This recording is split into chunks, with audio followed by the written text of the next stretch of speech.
Today on the HopeFilled Financial Podcast, I'm going to share with you the science as to why most New Year's resolutions fail. And with the help from the YouTube channel Veritasium, we're going to try to figure out how we can make our financial resolutions stick for 2024. And that's exactly what we're going to do for the main topic. We're going to take what we learned from Derek at Veritasium and we're going to apply it to our savings goals, and we're going to make them fast.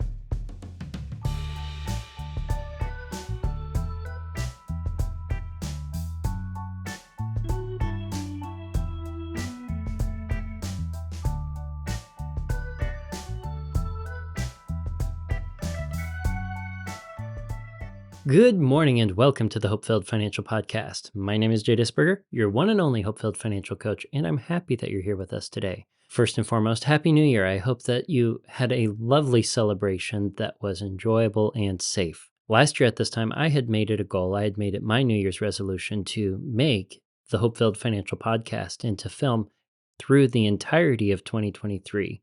I think we did a good job putting an episode out every Tuesday last year, and I hope to continue doing that for you this year. I learned a lot in 2023, and I'm excited to share with you everything we have here in 2024. I believe the programming is going to provide you even more value than we did in 2023.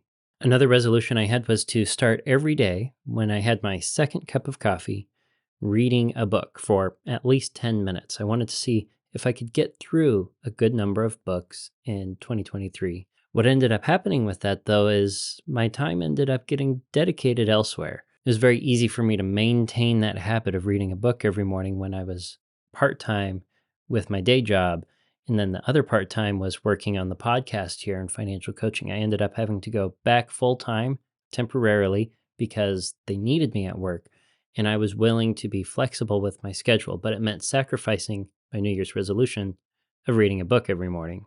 I decided that my team at work came first ahead of my habit that I wanted to build with reading. And I think life happens like this for a lot of our New Year's resolutions. We have good intentions going into the new year. We are intentionally wanting to make a positive difference in our lives so that this year can be better and we can be a better version of ourselves. But as you may know, most New Year's resolutions fail. And this fact is backed by science. So what I have today is Derek from Veritasium. He made a video at the beginning of the 2020s about why most New Year's resolutions fail. And I wanted to share with you the lessons that I learned from Derek that have helped me make better New Year's resolutions. Most New Year's resolutions fail. So in this video, I want to talk about the science of why they fail and how to avoid that so your New Year's resolutions actually succeed. And I want to tell you about 3 of my New Year's resolutions for 2020. The first one is to stop going to news websites. I find I kill a ton of time by doing that. You and me both. You and me both. Now, don't get me wrong, I do think it's important to know what's going on in the world, but I just don't think following the day-to-day developments of the news cycle is the way to do that. So instead, I'm going to get one newspaper delivered to my house every week. And that is how I am going to stay informed. Research has shown it is more effective to make resolutions at New Year's than at any other time of the year. In fact, one study found that people who made resolutions on January 1st were 10 times as likely to stick with them 6 months later than people who made their resolutions at other times of the year. That's really interesting that the New Year's resolutions that are made for January 1st are more likely to succeed, but still, most of our New Year's resolutions fail. Is that true? Let's keep watching and find out. But now the bad news. Even a resolution made at New Year's will most likely fail, which is why gyms are packed in January, but they start to clear out by March. Well, research has found that only around 8% of people can stick with their resolutions through the end of the year. That's fascinating. So the stat is only 8% of New Year's resolutions actually persist to the end of the year. And that, in my opinion, is very important for us if we have a New Year's resolution that is financial in nature with an end-of-year goal. So why is this? And how do we avoid that trap? I think it all starts with a misconception. So I think the misconception is that people think that in order to make big changes in their lives, that they have to make some sort of really big effort. I mean, let's say your goal was to run a marathon. You might plan on running 10 kilometers 3 times a week. That seems kind of proportionate to the end goal, and you might be excited and really motivated to do it for the first few weeks. But at some point, that motivation is going to lag, and running 10K is going to seem too hard, and so you're going to sort of fall back into old habits. I think that's a great lesson that we can learn. If we make our financial goals unrealistic, something that we can't achieve given our income, given our current situation, well, the odds of us being motivated and having hope that we can achieve them will be diminished. Later in this episode, I'm going to replace the word realistic with the word attainable. Don't forget that. The truth is, you're much better off if you pick small targets that you can hit consistently. That's the idea behind James Clear's book, Atomic Habits, which is this idea that if you can get just 1% better every day at something, it will take a minimum amount of effort, but over time, the effects will compound, just like compound interest. I think I've also heard it said that if you want to eat an elephant, the way that you do it is one bite at a time. We can't just immediately jump in and hit our goal first try, especially if we make the goal substantial. And I love the fact that Derek uses compound interest, a financial example, in order to highlight the fact that little tiny baby steps put together can help us achieve a much bigger goal that seems unattainable. When I had the goal of starting the HopeFilled Financial Podcast, I didn't have all the episodes recorded in advance. I recorded one episode at a time, and in order to make it less of a burden on me, I tried to stay about a month ahead on recording so that if I fell behind when life happened, I had a little bit of breathing room to catch back up. The next problem with resolutions is they are too often vague. The most common resolutions that people make are to lose weight, exercise more, and to eat better. The problem is those things are so nondescript that it's hard to know if you're making progress, and it's really easy to regress into your old habits. I love this point. In other words, we need to be very specific with what our goal is going to be. For example, Derek mentioned that a common New Year's resolution is to lose weight. So maybe we could be more specific with losing weight by saying, I want to lose 5 pounds every month, or I want to lose 25 pounds by the end of the year. Next, we're going to see if Derek has any other advice on how to make something more specific and why it's valuable for goal setting. So the science around this says you need to be specific and write down your goals.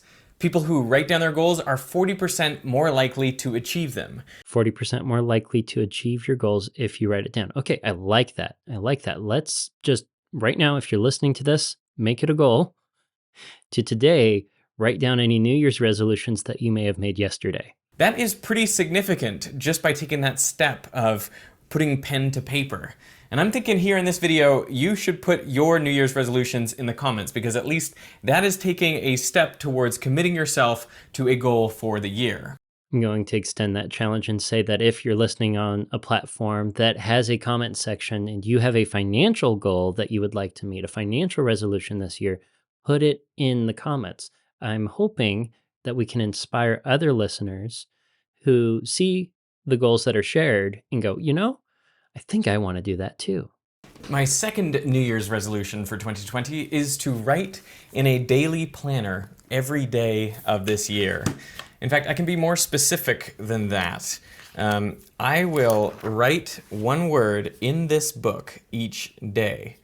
Now, I know one word might seem unhelpfully, ridiculously little to write in this book, but I want to commit to this idea of starting small, with the idea that if I get in the habit of making the time to at least write down one word on each one of these pages, well, then maybe some days I will write more than one word, and that will be helpful in terms of planning my day a little bit, and so hopefully I will be more productive than I would have been otherwise. I think this goes back to the book Derek mentioned, Atomic Habits. I haven't read it, but I've seen some summaries, and one of the big lessons that I've tried to take away from the Atomic Habit and the summary I've seen is to put yourself in proximity, easy proximity of what it is you're trying to achieve or the habit you're trying to build. When I did the book reading, for example, I liked to drink my cup of coffee in my comfy chair in the living room. That's where I liked to sit. So if I wanted to read a book every day when I had my second cup of coffee, I had to have that book sitting there, because if I sat down and started drinking my coffee and I didn't know where my book was, I'd have to get up and go find it. That took more effort than just sitting down and, oh, the book's right here. So setting myself up for success by putting myself in proximity to what it is that I wanted to achieve. I think that's similar to what Derek's done here when he says he wants to only write one word in his daily planner per day. And then it's really important to track your progress in an obvious and visual way. Okay, I know I just paused it and that was really short, but this is the third huge point I want us to remember. It's important to be able to track our progress on any resolution or any goal that takes a lot of little baby steps in a visual and obvious way. I've seen people take their financial goals and put them on the refrigerator in a way that's incredibly visual. So they can either color in milestones as they reach them, or even take like a paper chain that represents the debt they're trying to pay off and cut off a link every time they pay off, say, $50 or $500 of their debt. That way they can see the chain shrinking as they progress and feel motivated that they are getting closer to their goal every day. And I'm going to use the Everyday Calendar by Simone Yetch, where there's a button for every day of the year and you can push it and the light turns on. And that is really satisfying. So I think this will encourage me to write down a word early in the day so that I can go and turn on the light for that day. What's great about this is it's a very visual way to track my progress and to have it in an obvious place where I can look at it all the time. And I'll put it in the back of shot for some of my videos in 2020 so you guys can see how I'm progressing towards this goal. I think that's a very cool looking calendar. I kind of want one just because it's cool, but we don't need a fancy or expensive calendar in order to visually track our progress. As mentioned before, we could have something as simple as a little paper that we color in, or a paper chain that we cut down, that we place in the kitchen or the living room, or a place that we interact with every day. That's going to be less expensive. It's going to be a more efficient way for you to track your progress. So the third major problem with New Year's resolutions is that people seem to think it's about having more willpower or motivation, being able to resist temptation better. But willpower is a finite resource and it can be depleted. There are going to be some bad days and that is when you're going to relapse. So relying on willpower is not an effective strategy. And research has shown that people who have better self-control actually just have to exercise it less. And the way they're able to do that is by structuring their environments so they don't have to exercise their willpower. I think this is a great point that Derek makes. We are structured in our brains to take the path of least resistance. This is why we kind of resist work. And I really like Derek's point that willpower is a finite resource. And if we want to achieve something, we need to treat our willpower like it's a finite resource by reducing the willpower that's required to achieve the goal. I think putting the book next to my chair where I drink my coffee in the morning was an excellent way of reducing the willpower that was required to engage with the habit that I wanted to build. Let's shift our focus on taking this proximity principle of sorts and applying it to our personal financial goals or our personal financial New Year's resolutions.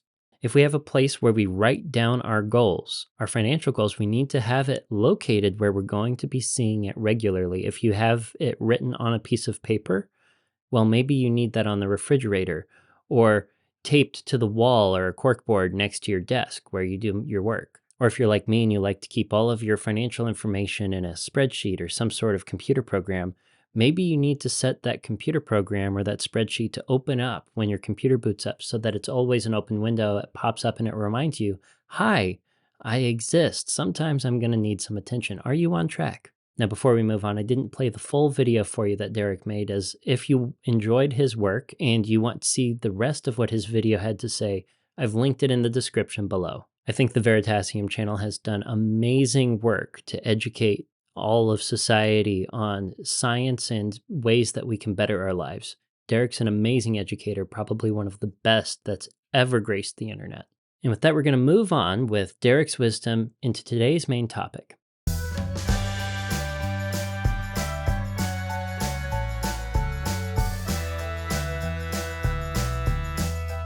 For our main topic today, we're going to try to take the wisdoms that we've gained from Derek's video on New Year's resolutions and apply them to a savings goal. I have mentioned it a couple times before on the podcast, but when I make a savings goal, I try to make it FAST. FAST being an acronym for Frugal, Attainable, Specific, and Trackable. Attainable, Specific, and Trackable are all directly correlated from the wisdoms that are mentioned in the Veritasium video. The first one, though, Frugal, is the one that I think needs to be applicable specifically to financial goals or financial resolutions. When I talk about frugality, I don't want you to think about it as being miserly. I want you to think about frugality as a virtue that's defined as the intentional practice of prudent economy. Here at the HopeFilled Financial Podcast, we treat frugality as the foundational touchstone, the virtue that should help us and be informed with all of our financial decisions. Now, I've mentioned it before on the podcast. In fact, that's how I started last year for 2023. I went through the intentional practice of prudent economy. The first 4 episodes were all describing frugality. And, well, if you go back, they're a little cringy because I wasn't very good at this. Budget bravely and enjoy your hope-filled financial future. That being said, we're going to reprise the topic of frugality and cover the entire definition in one episode. Please subscribe if you don't want to miss us covering frugality next week. So let's do an example. Let's say for this year, for 2024, I want to save $10,000.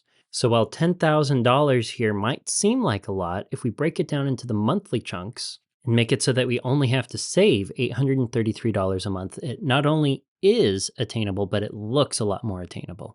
Okay, so in this example, we've established that saving $10,000 over the period of a year is more attainable, especially if we make it $833 a month. But just saying that I want to save $10,000 may not be specific enough. See, right now I have savings just generically. When we are working on our savings goals, it can be incredibly valuable to us and motivating if we break down the goals for specific purposes. Okay, to be more specific, let's say break down my $10,000 I want to save this year into 3 main goals. The first one is going to be a vacation to Rome. Back when my wife and I were dating, that was something that we really wanted to do after getting married, so we'll go ahead and put it in the list. Next is going to be a brand new barbecue. I've mentioned it before, I really like my barbecue, but it's going to need to be replaced eventually. And the last goal that I have right here is going to be a brand new phone. I'm still currently using an iPhone 7 Plus. Now, if we come over here to this side, I've already broken down these goals into specific amounts for each of these 3. $8,200 for the trip, $800 for the barbecue, and $1,000 for the new phone. Now, those goals for the end of the year are going to result in $683 needing to be saved for the trip to Rome, $67 being saved for the new barbecue, and $83 needing to be saved every month for the phone. Okay, now we have 3 attainable goals that are very specific, broken down into monthly bite-sized bits. But in the example we have here, do we have something that's also trackable? In the first column after the category, what I have written is what is budgeted for each month. For each month, I can over here fill in as I go how much I've actually saved. So I've got what's budgeted over here, what I'm actually going to save each month over here, and the next column is going to be called the delta. The delta represents how much more I have to save. You'll see if you're watching the video that if I save exactly what I need to each month, the delta column, the way I have it set up, goes to 0. That makes it trackable on a month-to-month basis, but we can do better. The next couple columns that I've added are going to be tracking our balance as we go month to month. The first one, and this comes again after the monthly budgeting stuff. The first one is going to be how much money we have in the start of the fund each month. Being that this is January, we're starting with nothing on these. But once I type in that they've been saved on the end monthly balance, it shows me my progress. And I can update this table every month so I can see where my savings is building as I go. And if I make it so that this spreadsheet opens up on my computer automatically when I boot it up at the start of the day, it's going to serve as a reminder that I am on track to make my goals, my resolutions, a reality. And if I run into a tighter month where certain expenses are going to make my savings potentially not make it, well, I know with my visual reminder that I have to make some sacrifices in order to keep up with my financial resolution. And I can make that reminder all the more powerful by showing the percentage of my progress here in a final column called progress. Now, Excel in particular has a conditional formatting tool that allows me to make the cell where the percentage lives a progress bar. You can't see it yet because 1 month of savings is not enough to show progress. However, if we jump forward to how the spreadsheet is going to look here a little over halfway through the year, you can see that I've set up the progress bars in the progress column to progressively march a bar along, and eventually when it When I make my goal, it will say 100% and the whole cell will become orange. I personally think the little progress bar in the progress column is the most powerful visual reminder for me when I'm looking at my monthly budget, when I'm looking at my savings allocation plans, when I'm looking at my sinking funds. A savings allocation plan is nothing more than the table that we made here. It is a list of all of our savings goals that are specific and our progress that we have made toward those savings goals. Each individual savings goal in that list was a sinking fund. We said we want to save this much for this item. Here's how much we're saving each month. And here's how far along we are to making that goal a reality. If you have any financial resolutions or financial goals that you want to make a reality this year, are you going to take what we've learned today and apply them? Are you going to make yourself your own savings sinking goals? And are you going to set it up in a way that is frugal, attainable, specific, and trackable? If so, let us know in the comments below if you were able to make your savings goals fast. Give us a before and after. Tell us that you're going to make those goals happen, and then come back to this video at the end of the year and give us an update. Let us know, were you able to make your savings goals fast? I think that's going to do it for us today. Until next week, until next Tuesday, budget bravely and enjoy your hope-filled financial future.